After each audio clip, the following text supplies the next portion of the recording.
فوج کہاں ہے؟ ریاست کی دفاع کی قوت کدھر ہے؟ اور کہیں کہ ہم ریاست کا تحفظ کر رہے ہیں، کیا عوام کی کوئی حقوق نہیں ہے؟ ہمارے ہاں آئینی ترامیم کی جائیں، ہمارے ہاں ادارے اور اداروں کے بڑے وہ اپنے ایکسٹینشن کے لیے فکر مند ہیں، اپنے اداروں کی اصلاح اور تقویت کے لیے فکر مند نہیں ہیں۔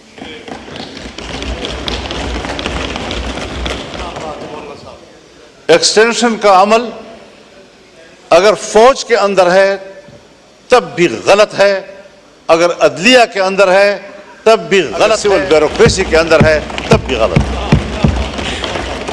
السلام علیکم۔ مولانا فضل الرحمان عمران خان کے حق میں بول پڑے، عمران خان کو سیاسی انتقام کا نشانہ بنانا چھوڑ دو ورنہ عوام گریبان سے پکڑ کے تم لوگوں کو باہر نکال دے گی۔ آرمی چیف صاحب، خدا کا واسطہ عمران خان کو رہا کرو ورنہ بہت دیر ہو جائے گی۔ شریف خاندان نے ملک کا 70 سالوں سے بیڑا غرق کر دیا، آج بھی ہمارا ملک قرضے پر چل رہا ہے۔ میں نے زرداری اور شریفوں کا ساتھ دے کر قوم سے غداری کی، میں پوری قوم سے معافی مانگتا ہوں۔ اگر عمران خان کو رہا نہ کیا تو پی ٹی آئی کے ساتھ مل کر پورا ملک جام کر دیں گے، تب تک احتجاج کرتے رہیں گے جب تک عمران خان رہا نہ ہو۔ آئیے ناظرین، پہلے یہ زبردست اور سنسنی خیز ویڈیو دیکھتے ہیں، پھر اس پر بات کریں گے۔ چینل کو سبسکرائب لازمی کر لیں اور بیل آئیکن کو بھی پریس کر لیں۔ آپ کی محبت اور پیار کا شکر گزار۔ فوج کہاں ہے؟ ریاست کی دفاع کی قوت کدھر ہے؟ کیا اس کا فرض صرف اس اسلام آباد تک محدود ہے کہ وہ اپنے مخالفین پر دعویٰ بول دیں اور کہیں کہ ہم ریاست کا تحفظ کر رہے ہیں؟ کیا عوام کی کوئی حقوق نہیں ہے؟ ہم لگے ہوئے ہیں کہ صاحب ہمارے ہاں آئینی ترامیم کی جائیں، ہمارے ہاں ادارے اور اداروں کے بڑے وہ اپنے ایکسٹینشن کے لیے فکر مند ہیں، اپنے اداروں کی اصلاح اور تقویت کے لیے فکر مند نہیں ہیں۔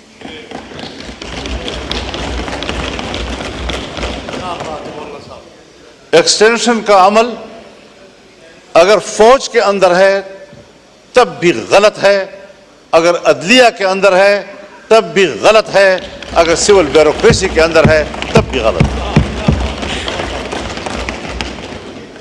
یہ تو کل پارلیمنٹ بھی مطالبہ کر سکتا ہے کہ 5 سال کے بعد ہمیں بھی 5 سال کی ایکسٹینشن دی جائے۔ ہو سکتا ہے جی، اگر کورٹ کو حق حاصل ہے، اگر فوج کو حق حاصل ہے، اگر بیوروکریسی کا حق حاصل ہے، پارلیمنٹ تو سپریم ہے، اس کو تو بدرجہ اولا یہ حق حاصل ہوگا۔ یہ روایتیں حضرت کوئی اچھی روایات نہیں ہیں، اور میں برملا اس بات کا اظہار کرنا چاہتا ہوں کہ اس حوالے سے ہماری پوزیشن بالکل واضح ہے، ہم اپوزیشن ہیں، اس پر اپوزیشن کا کردار ادا کریں گے اور کبھی ہم اس ملک کے اندر ایک غلط روایت کی بنیاد نہیں ڈالنے دیں گے۔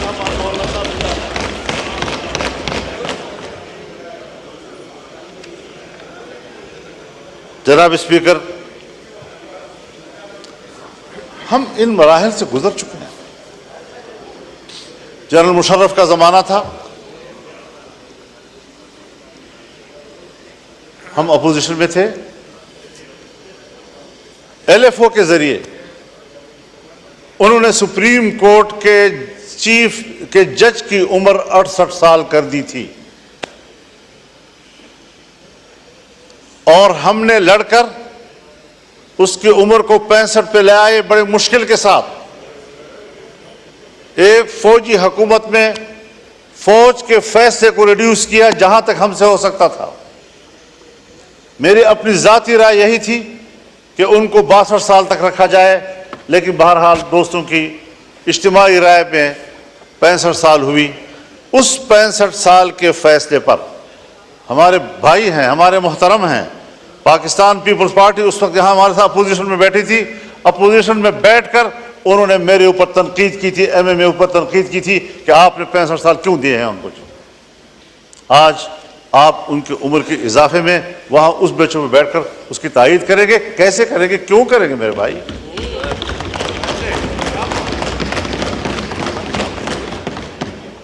اصول ہوتا ہے، ہمیں کچھ اصولوں کی پیروی کی طرف جانا چاہیے۔ جناب اسپیکر، ہمیں تسلیم کر لینا چاہیے کہ ہمارا جو عدالتی نظام ہے وہ فرسودہ ہو چکا ہے۔ ہمارے عدالتوں کے سامنے جتھے بیٹھے ہوتے ہیں اور وہ فریقین کو اطمینان دلاتے ہیں کہ آپ کا فیصلہ یوں ہوگا اور آپ کا فیصلہ یوں ہوگا۔ ان جتھوں کو ختم کریں اور عدالت کو طاقتور بنائیں تاکہ اس پر اعتماد ہو۔ آپ بھی واقف ہیں اس سے اور میں بھی اس سے واقف ہوں۔ باتیں سچ ہوتی ہیں، کوئی کہتا نہیں ہے، اور اگر کہنی پڑ جاتی ہے تو ہمارے متھے لگ جاتی ہے۔ آج بھی حضرت جناب اسپیکر،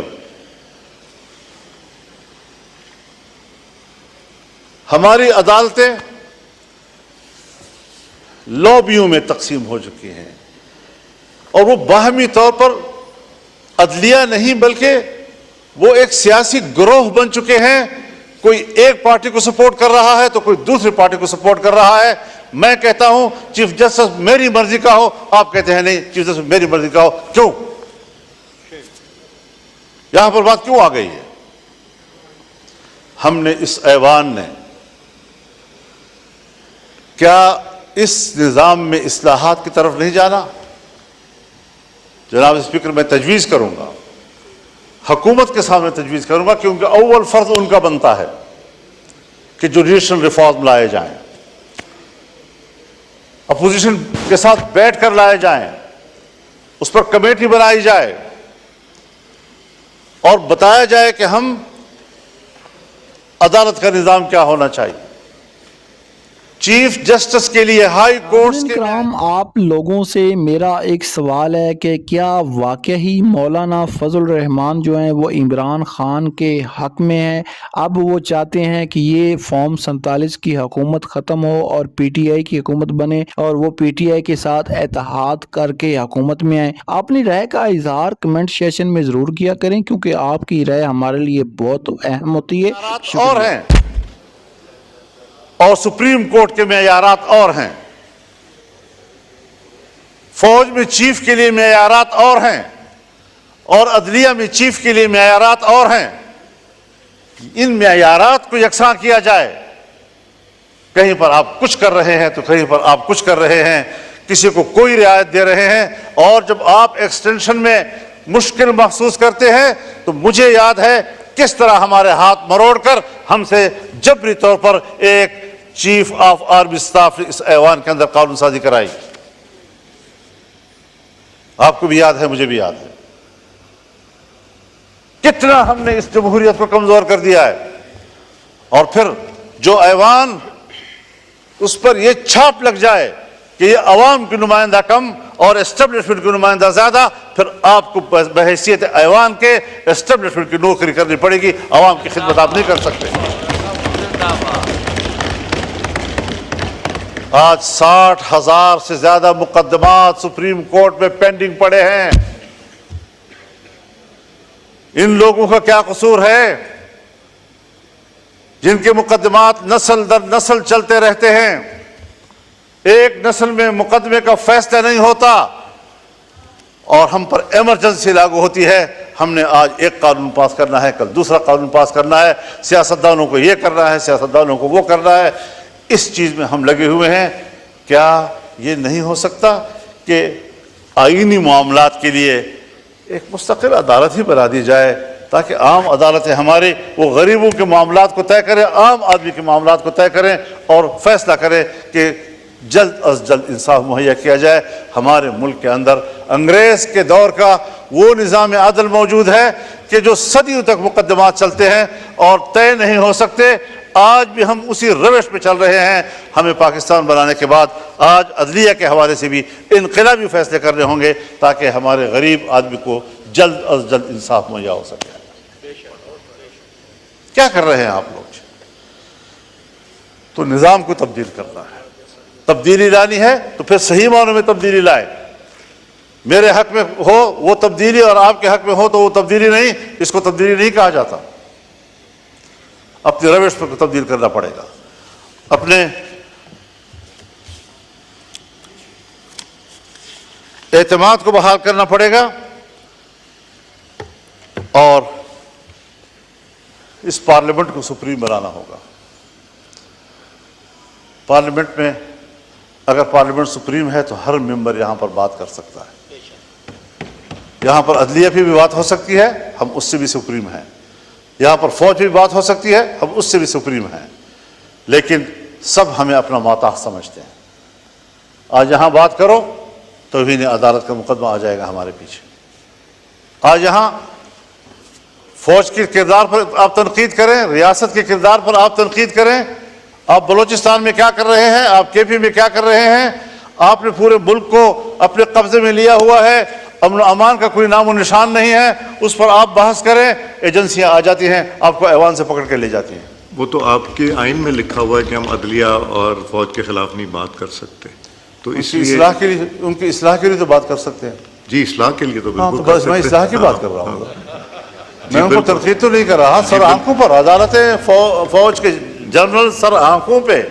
جی تو میں اسی لیے کہہ رہا تھا کہ ججز ہمارے سر آنکھوں پہ، چونکہ لکھا ہوا ہے تو اس لیکن ان کے لیے نظام کو تو ٹھیک کریں جی تاکہ وہ جبر تو نہ کریں، آئین سے تجاوز تو نہ کریں، اخلاق سے تجاوز تو نہ کریں، پارلیمنٹ کا تقدس تو نہ خراب کریں. ہم ان کے خلاف نہیں بولیں گے، میں آپ سے وعدہ کرتا ہوں. لیکن میرے اراکین کو اس طرح گرفتار کرنے کی اجازت بھی نہیں دی جا سکتی.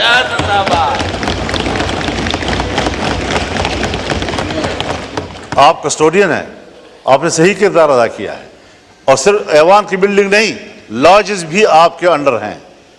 وہاں پر بھی پولیس کو جانے کی اجازت نہیں ہونی چاہیے آپ کی اجازت کے بغیر. تو یہ ساری وہ صورتحال ہیں. وہ بھی مولانا صاحب آپ کو یاد ہے کہ ایک دفعہ جب ہوا تو یہ ساری صورتحال ہے. ٹھیک ہے، ایک کرائٹیریا ہے کہ سینیئرٹی کی بنیاد پر فیصلے ہونے چاہیے، لیکن صرف سینیئرٹی بھی تو کافی نہیں ہوتی. ذرا ریکارڈ دیکھا جائے، اہلیت کتنی ہے اس کی، ذرا دیکھا جائے فٹنس کیا ہے اس کی. فالج زدہ معذور آدمی کو بھی آپ کہہ دیں کہ وہ چیف جسٹس ہو، چیف آف آرمی اسٹاف بن جائے، وہ کیسے ہو سکتا ہے؟ تو اس ساری چیزوں کو دیکھ کر ہمیں اصلاحات کی طرف جانا چاہیے. اور اس کے لیے میں تو یہ سوچتا ہوں اور میری تجویز ہوگی کہ چیف جسٹس کے لیے جوڈیشل کونسل اور پارلیمانی کمیٹی کا مشترکہ اجلاس ہو اور یہ فیصلہ کریں کہ کس کے حق میں فیصلہ کیا جاتا ہے. پینل لائے جائیں، 3 کے لائے جائیں یا 5 کے لائے جائیں، لیکن اصلاح کی طرف تو جائیں. ممکن ہے میری رائے غلط ہو، میں کوئی ایسی بات نہیں کہہ رہا ہوں کہ خدا نخواستہ کوئی حد بھی بات ہے، لیکن اس پارلیمنٹ کو پر اعتماد کیا جائے. اس کی کمیٹی بیٹھے، ان کے ساتھ بیٹھے، سوچے اس بات پر کہ ہم نے عدلیہ کے اندر اصلاحات کیسے لانی اور ایوان میں پیش کیے جائیں. تو ان چیزوں پر ہمیں فوکس کرنا چاہیے. میری جماعت اس کے لیے سنجیدہ ہے، اور شاید ہم اپنے وکلاء کے مشورے کے ساتھ اس حوالے سے کچھ تجاویز ایوان میں لائیں گے بھی، اور کوشش کریں گے کہ ہم اس ملک کے اداروں کی اصلاحات کی طرف جائیں اور اداروں کو اپنے حدود سے تجاوز کرنے کے راستے ہم بند کر دیں. چاہے وہ فوج کا ادارہ ہو، چاہے وہ عدلیہ ہو، چاہے وہ بیوروکریسی ہو. اگر پارلیمنٹ، آپ بھی ابھی مجھے کہہ رہے ہیں کہ ہم نے طے کیا ہے کہ ہم نے یہ تنقید نہیں کرنی، اگر میں پارلیمنٹ ہوتے ہوئے اپنے حدود کا احترام کرتا ہوں تو فوج کو بھی اپنے حدود کا احترام کرنا ہوگا اور ججز کو بھی اپنے حدود کا احترام کرنا ہوگا. یہ اصول ہونا چاہیے. تو ان کی تقرری کے لیے بھی ایک میکینزم ہونا چاہیے. عدالتی اصلاحات ہونے چاہیے. آئینی امور پر کون غور کرے گا؟ عام آدمی کے مقدمات پر کون غور کرے گا؟ 60,000 پینڈنگ کیسز جو ہے وہ کس طرح طے ہوں گے؟ یہ ساری چیزیں وہ ہے کہ ہمیں ان کے اصلاحات کی طرف بڑھنا ہوگا. میں اس وقت حکومت کو خاص طور پر اور ٹریجری پر بیٹھے ہوئے کرنے چاہیے. اپوزیشن کو اعتماد ملے، ہمیں اعتماد ملے، ورنہ پھر ہم خود اصلاحات کی تجاویز اپوزیشن دوستوں کے مشوروں کے ساتھ پیش کریں گے اور انشاءاللہ العزیز اس کام کو آگے بڑھیں گے. کرام، آپ نے مولانا فضل الرحمان کی گفتگو سنی. انہوں نے کہا کہ KPK میں جو دہشت گردی ہو رہی ہے اس کے پیچھے بھارت ہے اور بھارت کا مکروہ چہرہ ہے. انہوں نے کہا کہ ہماری فوج کہاں ہے, ہماری سیکورٹی کے ادارے کہاں ہیں جنہوں نے خیبر پختونخوا میں ہماری حفاظت کرنی ہوتی ہے. ناظرین, مولانا فضل الرحمان کا کہنا تھا کہ عمران خان پاکستان کا مقبول ترین لیڈر ہے, چاہے وہ غلط ہے چاہے صحیح ہے, مگر عوام اس کو پسند کرتی ہے اور اس کو رہا کرنا چاہیے. ناظرین, ایک وقت وہ تھا کہ مولانا فضل الرحمان عمران خان سے نفرت کرتے تھے اور عمران خان جو ہے جلسوں میں ان کو ڈیزل کے نام سے پکارا کرتے تھے, جو کہ غلط ہے اور بد اخلاقی ہے. اور سیاستدانوں کو ہمیشہ تنقید ایک دوسرے پر کرنی چاہیے, ایک دوسرے کی جو ہے نا باتیں عوام کو بتانی چاہیے, مگر اخلاق کے دائرے میں رہ کر بتانی چاہیے. ناظرین, آپ کو پتہ ہے کہ مولانا فضل الرحمان جو ہیں وہ سینئر سیاستدان ہیں اور اب وہ پاکستان تحریک انصاف کا ساتھ دینا چاہتے ہیں, مگر آپ کو پتہ ہے خیبر پختونخوا میں آپ کو یہ پتہ ہوگا کہ مولانا فضل الرحمان جو ہیں یہ بھی حکومت بنانا چاہتے ہیں. یہ بھی ان کا بھی خواب یہی ہے کہ خیبر پختونخوا میں ان کی حکومت بنے, اور پی ٹی آئی وہاں پر تیسری مرتبہ جیتی ہے اور تیسری مرتبہ خیبر پختونخوا میں یعنی کہ پی ٹی آئی کی حکومت بنی ہے. ناظرین, یہ خیبر پختونخوا کی تاریخ میں سب سے پہلی دفعہ ہوا ہے کہ دوسری دفعہ کسی کو حکومت بھی نہیں ملی ہو, مگر پی ٹی آئی کو دوسری بار نہیں بلکہ تیسری بار حکومت ملی, بلکہ پورے پاکستان میں پی ٹی آئی کو حکومت ملی, مگر پی ٹی آئی کے ووٹوں کا احترام نہیں کیا گیا. پی ٹی آئی کے جو پی ٹی آئی کو عوام نے ووٹ دیا ہے اس کی عزت نہیں دی گئی. اپنا نواز شریف صاحب جو تھے وہ آپ کو پتہ ہے کہ ووٹ کو عزت دو کا نعرہ لگاتے تھے, جمہوریت کے چیمپئن بنتے تھے اور وہ کہتے تھے کہ میں فوج کے ساتھ سمجھوتا نہیں کروں گا, جرنیلوں کے ساتھ سمجھوتا نہیں کروں گا, اس لیے وہ ملک کے وزیر اعظم نہیں بنے. اگر ناظرین وہ سمجھوتا کر لیتے یا وہ کمپرومائز کر لیتے نواز شریف صاحب, تو وہ آج شہباز شریف نہ ہوتے, آج ملک کے وزیر اعظم نواز شریف ہوتے. اور مریم نواز یا بلاول بھٹو بھی اسٹیبلشمنٹ کو قابل قبول نہیں ہے. سیاستدان اپنے پیروں پر کہاڑی خود مارتے ہیں, پھر بعد میں جب یہ اپوزیشن میں آتے ہیں یا جیلوں کے چکر لگاتے ہیں تو اس وقت یہ فوج پر تنقید کرتے ہیں یا جرنیلوں پر تنقید کرتے ہیں, جو کہ غلط ہے. یہ ایسے آئین یا ایسے قانون نہ بنائیں جو کہ جمہوریت کو کمزور کریں اور طاقتور اداروں کو اور مضبوط کریں. ہمیشہ ہر ادارے میں آپس میں طاقت کا تنازع ہونا چاہیے. سپریم کورٹ ہوگی یا ہماری جو اسٹیبلشمنٹ ہے یا اس کے علاوہ جو ہماری پارلیمنٹ ہے, ان میں آپس میں طاقت کا توازن ہونا چاہیے, تب ہی ملک ترقی کرتا ہے. اب 26ویں آئینی ترمیم کے بعد ملک کی جو عدالتیں ہیں وہ انصاف نہیں دے پا رہی, اور وہ اب حکومت کی ایک یعنی کہ وہ بن کے رہ گئی ہیں کہ جب حکومت جو کہے گی وہی وہ کر سکتے ہیں, کیونکہ جوڈیشل کمیشن جو فیصلے کرتا ہے اس میں اکثریت جو ہے وہ حکومت کی ہے. دعائے ناظرین کہ اللہ تعالیٰ پاکستان کو دنیا میں وہ مقام دے جو کہ پاکستان نے دیکھا تھا, اور پاکستان کو اللہ تعالیٰ ایک ایسا لیڈر دے جو پاکستان کو دنیا کا عظیم ملک بنائے. ناظرین, اگر آپ کو یہ ویڈیو اچھی لگی تو ویڈیو کو لائک کر دیں, چینل کو سبسکرائب کر لیں اور بیل آئیکن کو بھی پریس کر لیں. ملتے ہیں ایک نیو ویڈیو میں, تب تک اپنے میزبان کو اجازت دیجیے. اللہ حافظ.